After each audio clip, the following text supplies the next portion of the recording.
오늘은 맥추절, 77절, 오순절이라는 제목으로 하나님의 말씀을 전하도록 하겠습니다. 그 외국 사람을 만났을 때 우리와 참 다르다는 것을 느낀 것 중에 하나가 그들에게서는 감사합니다라는 말이 자주 나온다는 것입니다. 조그만 일에도 땡큐 하고 감사를 표하죠. 일본 사람들도 감사합니다라는 말을 자주 씁니다. 아리가또 고자이마스 하고 조그만 일에도 감사하죠. 이에 비하면 참 우리나라 사람들은 감사가 외국 사람들에 비해서는 좀 상대적으로 덜하다, 그런 말을 듣습니다. 성경은 성도에게 감사하라고 명령하고 있습니다. 감사는 명령입니다. 데살로니가전서 5장 18절에서 바울은 범사에 감사하라 이렇게 명령문으로 말씀하고 있습니다. 이는 그리스도 예수 안에서 너희를 향하신 하나님의 뜻이니라 라고 말합니다. 그렇습니다. 감사는 하나님께서 우리에게 허락하신 명령이고요. 또한 우리는 감사하는 것이 하나님의 뜻을 이루는 것이다, 이렇게까지 말하고 있습니다. 바울은 범사에 감사하라 말하죠. 모든 상황 속에서 감사하는 것입니다. 좋은 일이든지 나쁜 일이든지 감사하는 것입니다. 그것이 하나님의 뜻이기 때문에 하는 것입니다. 좋아서 감사하는 게 아니고요. 나빠서 감사하지 못하는 게 아니라 하나님이 항상 감사하라고 했으니까 좋든지 나쁘든지 하나님 앞에 감사하는 것입니다. 이게 하나님의 명령인 것이죠. 왜 하나님께서는 이렇게 범사에 우리에게 감사하라고 하셨을까요? 그것은 합력하여 선을 이루시기 때문입니다. 한 번은 단기 선교팀이 선교지에서 선교사님을 만나 이동하기로 약속이 되어 있었습니다. 그런데 약속 시간보다 선교사님이 2시간이나 늦게 오신 거예요. 단기선 선교팀원들 중에서는 불평의 소리를 하는 사람들이 생겨나게 되었습니다. 야, 선교사가 시간도 안 지켜. 이렇게 뜨거운 날씨에 이 생면부지의 땅에서 우리를 2시간씩이나 기다리게, 막 이러면서 원망하는 소리들이 여기저기서 나왔습니다. 이렇게 선교사님의 지각으로 2시간을 땡볕 아래서 기다렸던 선교팀들은 불평 속에서 이제 다음 장소로 이동하기 위해서 버스에 올라탔습니다. 그리고 모든 사역을 잘 마쳤습니다. 그리고 집에 돌아가서 그날 저녁에 사역을 정리하고 또 텔레비전을 켰는데요. 마침 뉴스가 나오고 있었습니다. 그런데 선교팀이 약속한 시간에 타려고 했던 그 버스가 절벽 아래로 굴러서 탑승자 전원이 사망했다는 소식이었습니다. 그날 선교사님이 2시간 늦지 않았다면 그 선교팀은 다 절벽 아래로 굴러 떨어졌을 것입니다. 그 뉴스를 본 단기 선교팀 전원은 그 자리에서 무릎을 꿇었습니다. 그리고 하나님 앞에 회개했습니다. 그리고 하나님 앞에 감사의 기도를 드립니다. 우리는 모든 것을 다 내다볼 수 있는 눈을 가지고 있지 않습니다. 오직 하나님만이 우리의 모든 것을 다 알고 계시고 그것을 주관하십니다. 당장 그 순간에는 불평과 원망을 하는 것이 정당한 것처럼 보이는 상황일지라도 시간이 지나면 그 모든 것이 우리에게 필요했다는 것을 알게 되는 때가 있죠.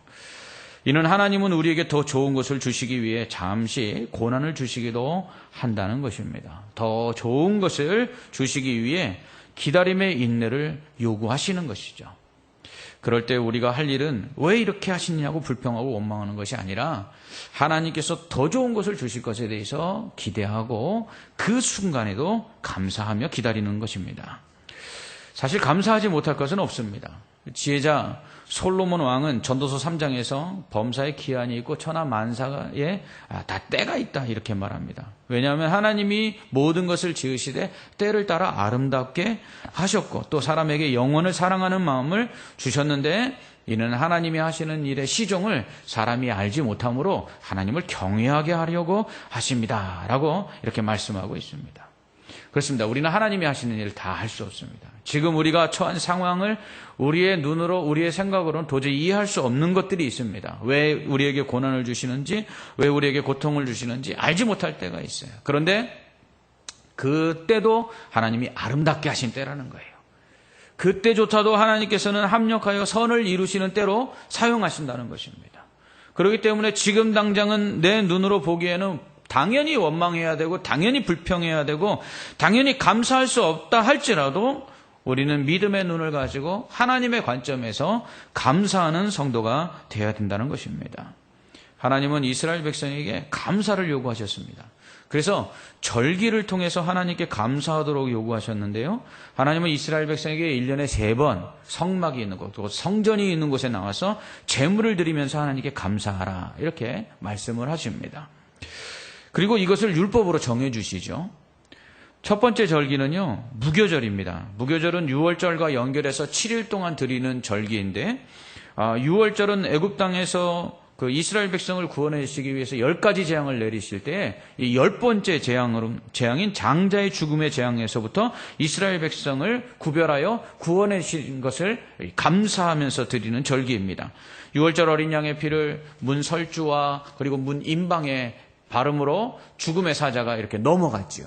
그래서 이스라엘 백성의 집은 장자의 죽음 재앙을 당하지 않게 됩니다. 그리고 이 일로 인해서 애굽 사람들이 이스라엘 백성을 애굽에서 내보내게 되어 이스라엘 백성이 애굽에서 자유를 얻게 되고 그리고 해방을 맞이하게 됩니다. 이 날을 기념하여서 이스라엘의 구원과 그리고 또한 그 애굽에서 나와 해방된 날을 기념하는 것이 바로 이 유월절인데, 이 유월절 다음서부터 7일 동안 무교절로 지키면서 그들이 누룩을 넣지 않은 무교병을 먹으면서 지키게 됩니다. 이 무교절의 첫째 날이 안식일인데요. 그 다음 날 하나님 앞에 그들이 제사를 드렸습니다. 어떤 제사를 드렸냐면 첫 곡식단을 가지고 와서 하나님 앞에 흔들어서 요제로 하나님 앞에 감사의 제사를 드렸습니다. 이것이 그 초실절인데요. 이때에는 보리 곡식단을 첫 수확한 것을 가지고 하나님 앞에 감사의 제사를 드렸습니다. 그러니까 무교절도 하나님 앞에 첫 곡식, 곧 보리를 수확한 것에 대해서 감사하며 드리는 절기입니다. 두 번째 절기는 칠칠절인데요. 칠칠절은 첫 번째 수확인 보리 이삭단을 하나님께 흔들어 드린 후로부터 7번째 안식일을 세는 것입니다. 그래서 7 곱하기 7, 7일씩 7 안식일을 지나고 나면 49일이 되죠. 그래서 6월절이 지나고 50일째 되는 날이 바로 칠칠절인데, 이 날을 특별히 또 6월절 지나고 50일째 되는 날이다. 그래서 오순절이다. 이렇게 부르기도 하는 것입니다. 오순절하면 여러분들이 기억하는 게 무엇입니까? 예수님이 승천하시고 성령을 주시겠다. 그래서 이스라엘 제자들이 120명의 성도들이 기도할 때 성령이 강림한 날이기도 합니다. 이러한 그 오순절은 또한 밀을 첫 수확하여 하나님 앞에 드리기 때문에 이 초실절이라고 또한 부릅니다. 그렇기 때문에 초실절이 2번 있는 것이죠. 첫 번째는 무교절에 드리는 초실절로서 그때 보리를 드리고요. 그리고 이 두 번째 칠칠절에 드리는 이 첫 번째 곡식단은 바로 밀을 걷어서 첫 번째 곡식단을 하나님께 드리는 것입니다. 성경에 보면 우리가 맥추절이다 부르는 이 절기가 바로 이 두 번째 절기인 칠칠절인데요. 성경에서는 보리맥자를 쓰고 있는데 사실은 이게 밀입니다. 밀.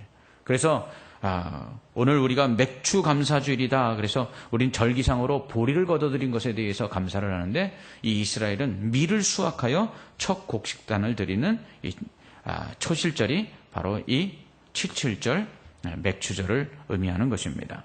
이 50일 기간 동안, 그러니까 이 초실절 곧 무교절이 지나고 7 안식일이 지나는 이 50일간의 기간 동안에는요, 비가 내리지 않습니다. 이때가 건기인데요.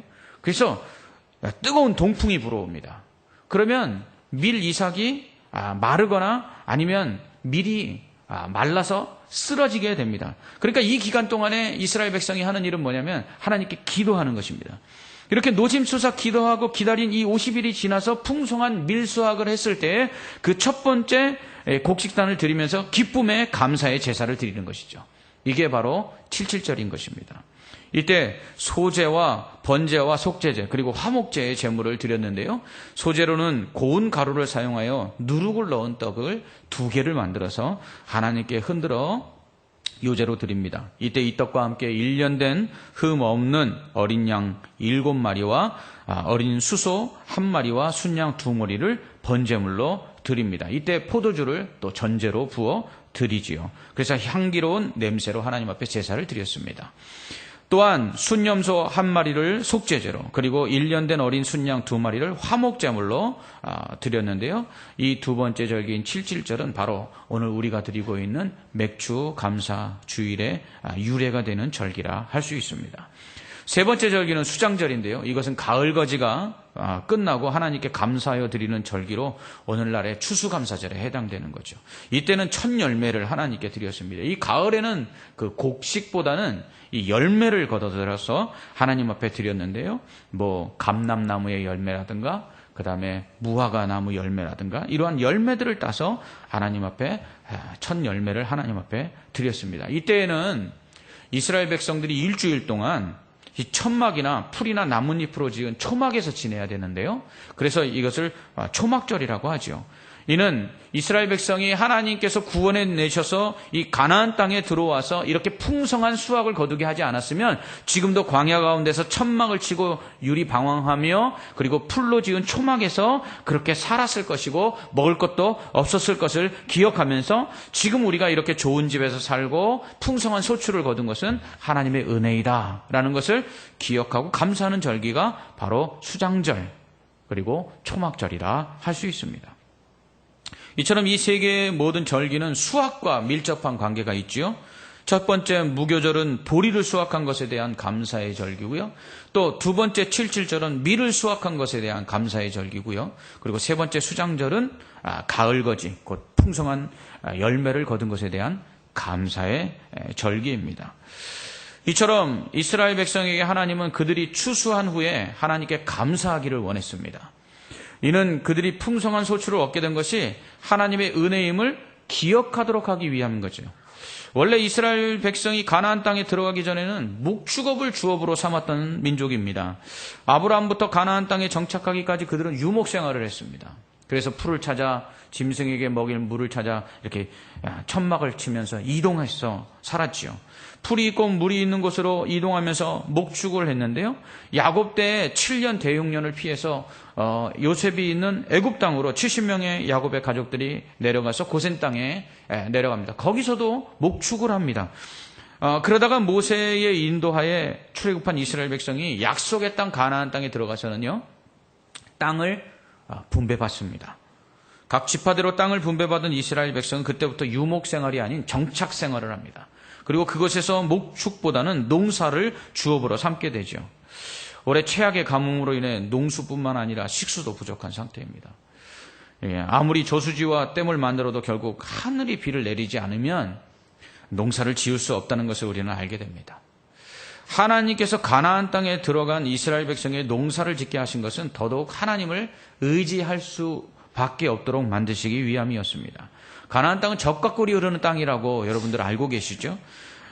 젖과 꿀이 흐른다는 건 무엇이냐면 젖, 곧 가축이 먹을 풀이 풍성하기 때문에 가축이 그것을 먹고 젖을 많이 내기 때문에 젖이 넘쳐난다는 뜻입니다. 또한 꿀이 넘쳐난다는 것은 꽃들이 만발하여서 벌들이 많아서 꿀이 넘쳐난다는 이 은유적 표현입니다. 그러니까 비옥한 땅이라는 것이죠. 그런데 사실 이스라엘 땅, 가나안 땅은 척박하기 그지없습니다. 그 땅은요 건기와 우기로 이렇게 구분이 확실하게 돼갖고요. 우기 때는 비가 내리고 건기 때는 비가 하나도 안 옵니다.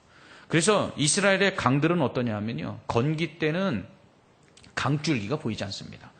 우기 때는 비가 내려서 그것이 지표면으로 흘러가면 그게 강이 됩니다. 그런데 건기가 되면 이 물들이 다 말라버리고요. 비가 나서 지하로 스며들어가기 때문에 물줄기가 없어서 이 강물이 어디인지 알 수가 없습니다. 이러한 그 중동 지역의 그 강을 와디라고 부릅니다. 그래서 숨은 강이다 이렇게 부르는 것이죠. 그렇기 때문에 성경에 보면 늦은 비와 이른 비를 내리시는 하나님이라는 표현이 있습니다. 이 늦은 비는 뭐냐면 가을에 내리는 비인데 이 비가 와야 곡식을 심습니다.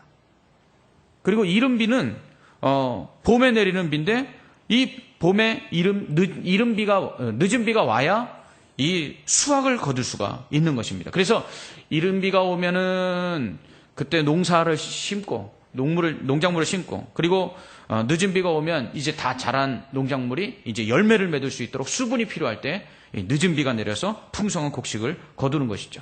그러니까 이 곡식의 그 수확에 있어서 결정적인 것이 이 비인데 가나안 족속들은 이렇게 비가 내려야만 농조를 지을 수 있는 환경 속에서 비를 주관하는 신을 섬겼죠. 그것이 바알과 아세라입니다.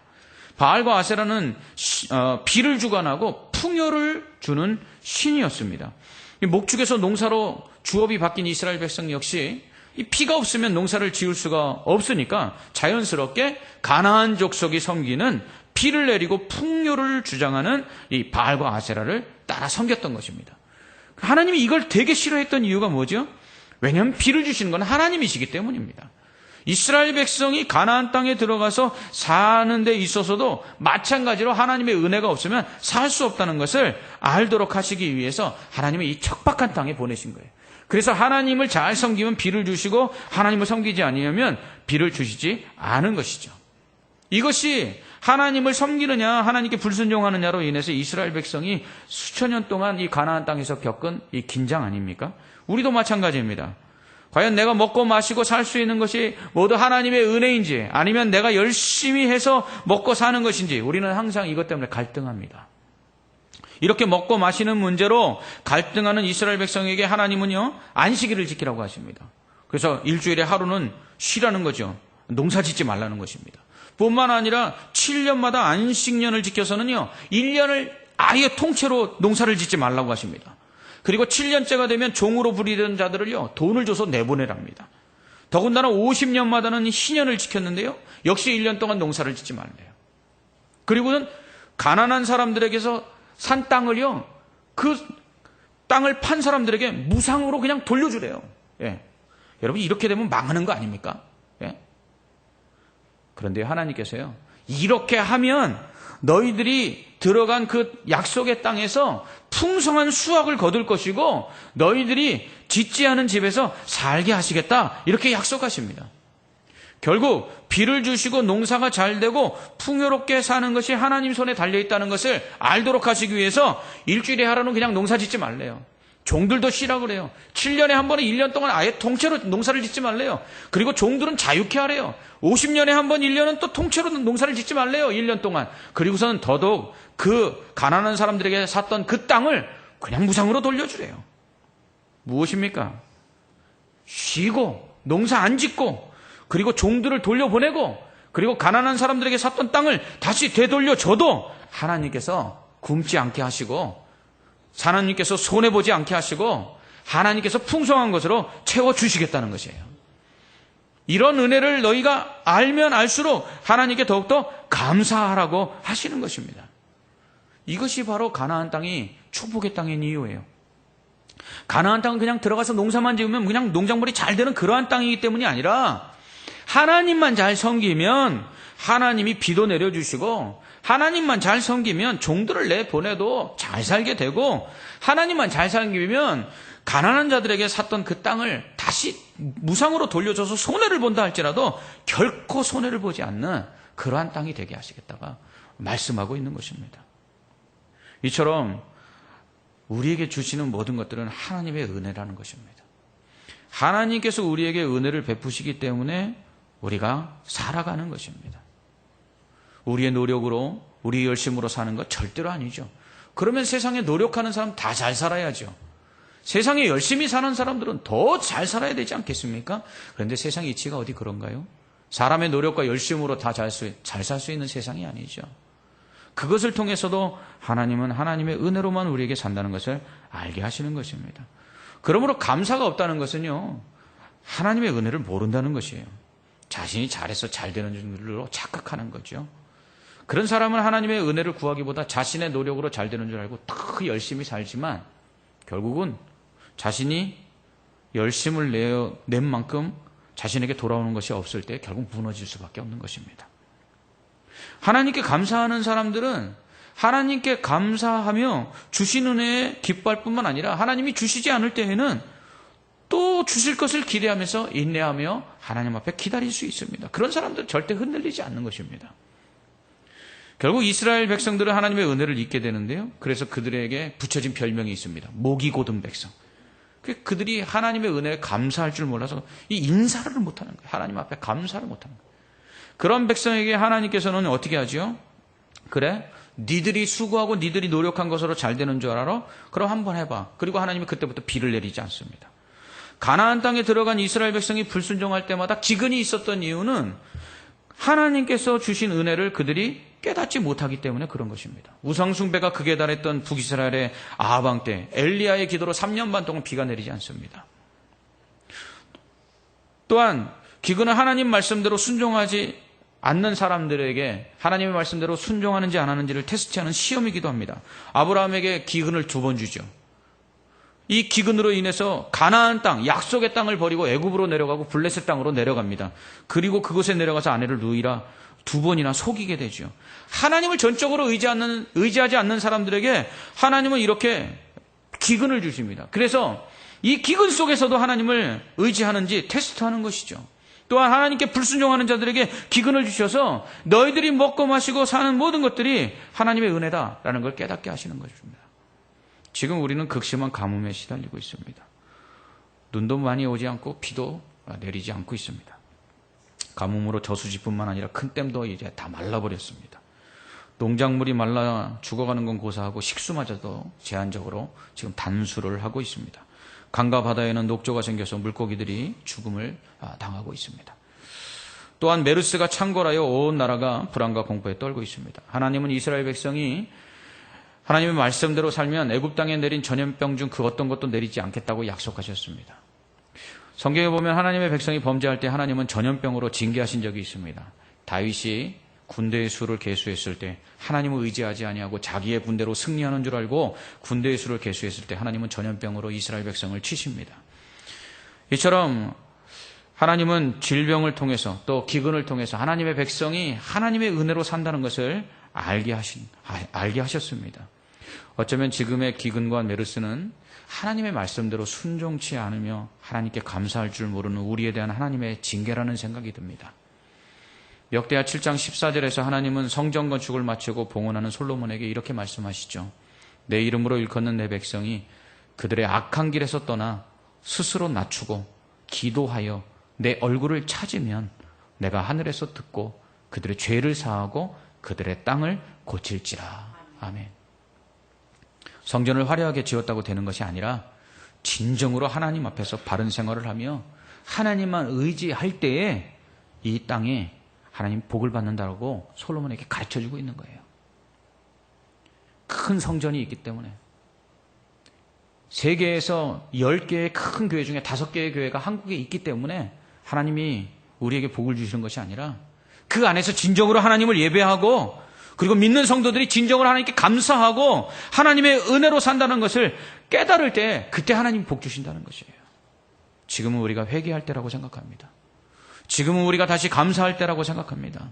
이 나라가 전쟁의 폐허 속에서 65년 만에 이렇게 세계적인 강대국으로 성장하여 부강한 나라가 된 것은 하나님의 은혜가 아니면 될 수가 없는 일이었습니다. 기독교가 이 땅에 전해진 지 130년이 지나는 동안 세계에서 가장 부흥의 꽃을 핀 나라가 바로 이 한국교회입니다. 그런 나라가 지금 어떻게 됐습니까? 기독교는 사회적으로 지탄을 받고 있습니다. 목사와 성도들은 대립하고 교회는 깨어지고 그리고 또 목회자와 성도들이 또 성적으로 타락해져 가고 있습니다.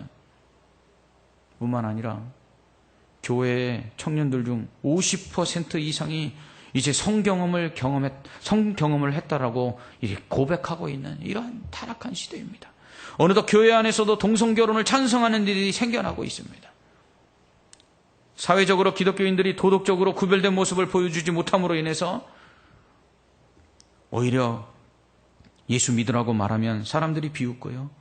교회가 진리를 가지고 있다라고 주장하지만 교회가 가지고 있는 것이 진리라고 세상이 인정하지 않습니다. 어느덧 교회는 복음의 능력을 잃어가고 있습니다. 그러면서 교회는 어느덧 감사를 잃어가고 있습니다. 부흥의 꽃을 피웠던 그때를 감사하고 하나님 앞에서 하나님의 은혜로만 산다는 것을 인정하지 아니하고 스타 목사가 교회를 부흥시키는 줄 알고 큰 교회를 건축해 놓으면 사람들이 몰리는 줄 알고 착각하고 신앙생활들을 하고 있습니다. 여러분, 우리는 다시 회개해야 합니다. 그리고 하나님 앞에 감사해야 합니다. 그럴 때 하나님께서 이 땅을 고치시고 회복하실 줄 믿습니다.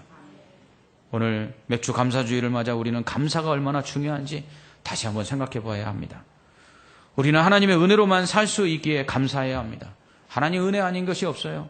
우리에게 생명 주시고 우리에게 필요한 것으로 채워주시고 우리의 삶을 인도해 주시는 모든 것들이 하나님의 은혜입니다. 여러분들이 오늘 이 자리에 와서 예배드리기까지 하나님의 은혜가 없었으면 여러분 여기에 있을 수가 없는 사람들입니다. 또한 우리의 삶 가운데 모든 것을 주시는 이가 하나님이십니다. 이른 비와 늦은 비뿐만 아니라 풍성한 소출을 주시는 이가 하나님이십니다. 오늘날 우리의 먹고 마시고 생활하는 모든 것이 하나님의 은혜인 줄 알아 우리는 감사해야 합니다. 또한 감사는 축복의 약속이 담긴 명령입니다. 하나님은 감사하는 자에게, 그래서 은혜를 깨달아 그 은혜를 고백하는 자에게 하나님께서는 더 큰 은혜와 복을 주십니다. 왜요? 그 사람이 감사할 줄 알기 때문에. 그 사람이 하나님의 은혜인 줄 알고 그것들을 증거하기 때문에 하나님은 감사하는 자에게 더 큰 복을 주시고 더 큰 은혜를 주시는 줄 믿습니다. 우리가 누군가에게 무엇을 주었을 때 그 사람이 감사하면 어떻게 하죠? 더 주고 싶죠. 하나님도 마찬가지입니다. 우리가 하나님 앞에 감사할 때 하나님은 더 큰 은혜를 주시는 것입니다. 무엇보다 우리는 구원받은 사실에 대해서 감사해야 합니다. 우리의 구원을 위해 하나님은 값비싼 대가를 지불하셨죠. 예수 그리스도 하나밖에 없는 독생자를 대속의 제물로 십자가에서 우리 죄를 대신해서 죽이셨습니다. 그로 인해서 그 예수 그리스도를 믿는 자들에게 죄 사함을 주시고요. 그리고 심판에서 면하게 하시고요. 그리고 영생을 주시고요. 나아가서는 심지어 하나님의 자녀가 되게 하셨습니다. 이 은혜를 우리가 조건 없이 받았습니다. 값없이 받았습니다. 그렇기에 우리는 이 구원의 은혜에 대해서 감사할 줄 알아야 합니다. 여러분, 누군가가 여러분을 위해서 죽었다면 여러분 평생 그 은혜를 잊겠습니까? 여러분, 누군가가 여러분을 위해서 대신 죽음으로 여러분이 살았다면 그 사람에 대해서 여러분 평생 기억하고 감사할 것입니다. 더 나아가서 그 사람의 가족들에게도 감사할 것이고요. 그리고 심지어는 여러분들이 그렇게 할 것입니다. 내가 죽거든 그 은혜를 너희들도 잊지 말아라 그러면서 자녀들에게까지 나를 위해서 죽은 사람에 대한 은혜를 잊지 말라고 당부할 것입니다. 여러분, 구원의 은혜를 감사하는 것은 바로 이것입니다. 예수 그리스도께서 우리를 위하여 죽으신, 그래서 우리에게 생명을 주시고 영생을 주시고 천국을 주신 이 구원의 은혜에 감사하지 못한다면 우리가 무엇을 감사할 수 있겠습니까? 나를 위해 대신 죽은 사람에 대한 감사가 없는 사람이 무엇을 감사할 수 있겠습니까? 여러분, 미국의 워싱턴에서 교통사고로 심각한 상처를 입고 병원에 입원해서 산소호흡기를 꽂았을 때 하루에 그 비용이 $960라고 합니다. 그렇다면 사고를 당하지 않은 우리가 매일처럼 산소를 들이마시는데 우리는 하루에 $960씩 그러니까 벌고 있는 사람들입니다. 그렇다면 평생에 우리가 산소호흡기와 같은 이 산소 공급, 이 공기를 그냥 값없이 우리가 마시는데 그걸 돈으로 한 사람이 얼마나 되겠습니까? 또 전기값은 어떻습니까? 한 달에 우리가 어둠을 밝히기 위해 사용하는 이 전기값 상당한 양 아닙니까? 그런데 365일 동안 하나님은 우리에게 태양빛을 비춰주셔서 우리를 밝은 곳에서 살게 하십니다. 만약에 하나님께서요 어느 날 햇빛 고지서라는 것을 우리에게 발급하시면 그 값이 얼마나 될까요? 여러분, 그런데 이러한 공기나 또 햇빛이나 물과 같은 것은요 하나님께서 거저 주시는 것들입니다. 그런데 이것들은요 믿지 않는 사람들에게도 그냥 주시는 은혜입니다. 그래서 이것을 일반 은총이라고 부릅니다. 그래서 믿는 자나 믿지 않는 자나 모두 누릴 수 있는, 값없이 누릴 수 있는 하나님의 은혜를 우리가 일반 은총이라고 하죠. 그런데 예수 믿는 사람들에게는 또 다른 은총이 있습니다. 그것은 특별 은총인데요. 바로 예수 그리스도를 십자가에 내어주셔서 우리를 죄에서 구원하심으로 말미암아 우리에게 영생을 주신 것. 이 은혜는요 모든 사람이 다 받는 게 아니에요. 이거는 하나님께서 선택하신 사람들에게만 주신 거거든요. 그러니까 예수를 믿고 구원받아서 영생을 얻고 천국에 들어가서 그리스도와 함께 영원토록 왕노릇할 우리들은요 하나님의 특별한 은총을 받은 사람이에요. 이거는 65억 인구 중에 제한된 사람들에게만 주신 하나님의 은혜라는 것이에요. 그러니 우리는 감사할 것이 너무 많은 거죠. 일반 은총만으로도 감사해야 되지만요 특별한 은총을 받았으니 우리는 더더욱 감사해야 합니다. 그렇기에 성도들은 감사하는 자가 되어야 합니다. 범사에 감사하십시오. 모든 상황에 감사하십시오. 알 수 없는 죄까지도 용서해달라고 기도하지 않습니까? 그러면 우리는 이런 기도도 해야 됩니다. 하나님, 알 수 없지만 감사합니다. 우리는 고난 속에서도 감사할 수 있어야 합니다. 때로는 질병으로 인하여, 때로는 죽음의 고통 앞에서도 감사할 수 있는 사람이 되어야 합니다. 왜냐하면 합력하여 선을 이루시는 하나님이시기 때문입니다. 로마서 8장 32절은 이렇게 말씀합니다. 자기 아들을 아끼지 아니하시고 우리 모든 사람을 위하여 내주시니가 어찌 그 아들과 함께 모든 것을 우리에게 주시지 아니하겠느냐. 여러분, 하나님이 예수 그리스도를 우리에게 주실 때에는요, 내가 아들만 주겠느냐? 네가 구하는 모든 것 다 주겠다. 좋은 것 주겠다. 약속하고 주신 것이에요. 그래서 예수 그리스도를 통해서 구원을 받았다면 그분에게 우리는 하나님께 바로 못 받을 은혜가 없는 사람이 되는 것입니다. 우리는 하나님의 자녀이기 때문에 구하면 하나님이 좋은 것으로 주실 수밖에 없는 것이에요. 그러므로 여러분, 하나님의 은혜로만 산다는 것을 기억하시고 늘 감사하시기 바랍니다. 이 맥주감사절을 통해서 여러분 주신 은혜에 감사하시고요, 받은 은혜에 감사하시고요, 또한 주실 은혜와 받을 은혜를 소망하면서 감사하는, 그래서 과거에도 감사하고 또 현재에도 감사하고 미래에도 감사하는 성도들 되시기를 주님의 이름으로 축원합니다. 아멘. 기도하겠습니다. 하나님 아버지, 참 감사합니다. 우리에게 필요한 모든 것들을 주셔서 우리로 살게 하시니 감사합니다. 더 나아가서 이것들을 믿지 않는 자들에게도 주시는 은혜라면 우리에게는 특별한 은혜를 주셔서 예수 믿고 구원받아 천국 가게 하시니 감사합니다. 하나님, 그러므로 날마다 우리 안에 감사가 있게 하여 주시옵소서. 이 감사는 명령입니다. 또한 이 감사는 축복의 약속입니다. 감사하는 자에게 더 큰 감사가 생겨날 줄 믿습니다. 하나님이여, 우리가 감사함으로 하나님의 그 은혜를 깨닫고 하나님이 주신 은혜로 살아갈 뿐만 아니라 많은 세상 사람들에게 하나님의 은혜로만 산다는 것을 증거하는 저희들 되게 하여 주시옵소서. 예수님 이름으로 감사기도 드리옵나이다. 아멘.